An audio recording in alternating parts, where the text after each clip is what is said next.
just really lucky. I come from this whole family of women who are sort of not to be believed. They're these sort of like Tallulah Bankhead Southern ladies, you know, and they're just sort of like totally over the top.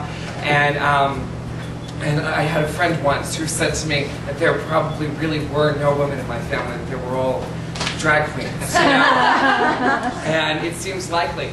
Do you know the performer Charles Bush? Do you know this guy who did that wonderful movie Die Mummy Die? And he's just this wonderful genius actor who dresses, you know, as a woman, performs as a woman, and he's just a genius. Anyway, and he met my mother, and I have to tell you, I think he really was impressed. And you know, but it was so really fortunate that even though, I mean, I think I did grow up in the most sort of Republican part of the nation, you know.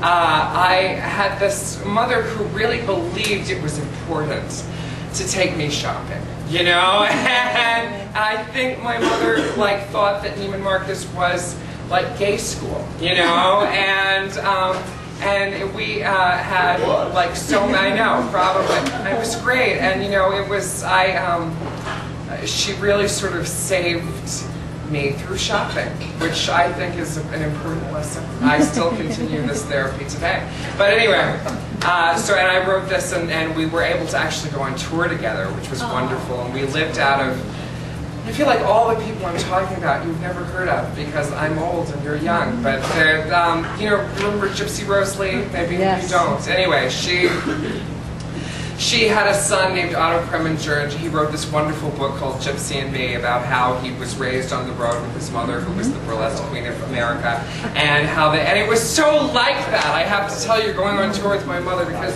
she's all of this like huge hardbacked luggage that nobody has anymore, you know, like steamer trunks basically, you know, and she's very glamorous, and you know, I kept like looking over, and we'd be in some horrible little town to read, and she'd be like sitting cross-legged smoking on a steamer trunk, and it was so much fun, I have to tell you. But anyway, that's neither here nor there. Does anybody have any questions?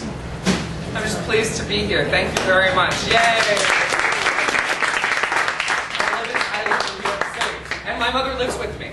Which I think is like winning the Gay Academy Awards. Yeah. You know, I really think that, like, you know, every sort of gay boy dreams that his mom, and so, you know, you come into my apartment, and you know, she's always worn wigs. You know, there was this moment in the 60s where everyone wore wigs, where like, even if you had fantastic hair, you would wear a wig, and she sort of never recovered from that. And so, you know, like all of the lamps in my apartment are covered with wigs, you know, and we have this like house cleaning service that came in, and this poor maid switched the wrong light switch, and one of Mother's heads of hair just went up in flames, you know, and I thought it was so fun. I wanted to take a photograph, but it was her favorite wig, and she was furious.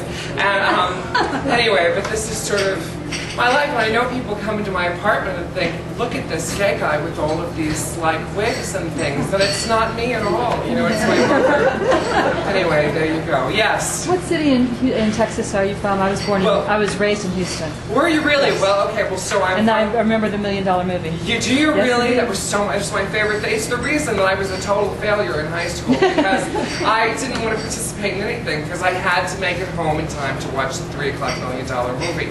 And it was wonderful. You got to see, you know, all of those, you know, they don't do that anymore. Anyway, it was so much fun.